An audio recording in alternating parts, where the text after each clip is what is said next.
In today's video, I'm going to teach you how to create a mood board using Miro. A mood board is a visual snapshot of your project's look and feel, and Miro makes it fast to gather, arrange, and refine all those ideas in one place.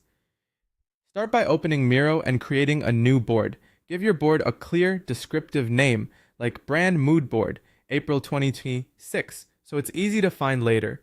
This board is your visual workspace, where everything will live as you explore and make decisions. Next, add a frame to define the mood board area.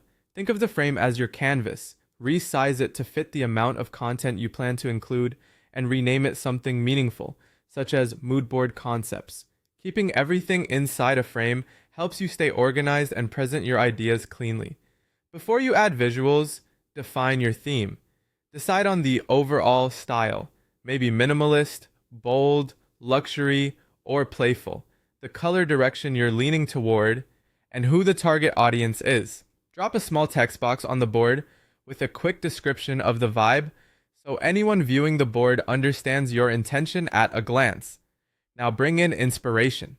You can drag and drop images from your computer, copy and paste from websites, or use Miro's built-in image search to find references quickly.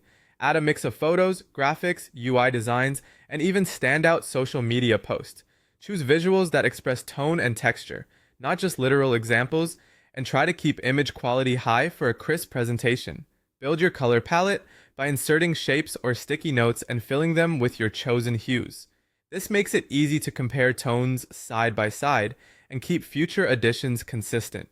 If you know your brand values, you can type them next to each swatch to lock them in.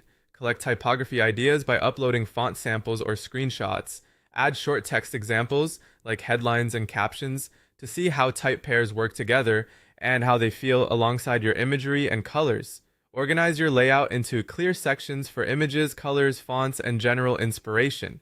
Keep spacing clean and balanced and align elements so the board feels intentional rather than cluttered. Add notes and labels to explain why certain visuals made the cut. Use concise keywords like modern, soft aesthetic, or high contrast to guide discussion and keep feedback focused. Then refine. Remove anything that doesn't support your theme and keep only the strongest, most consistent pieces. Less is more. Finally, share your board with your team or clients, invite feedback, and make revisions. Collaboration in Miro is seamless, turning your mood board into a living document as your direction comes into focus.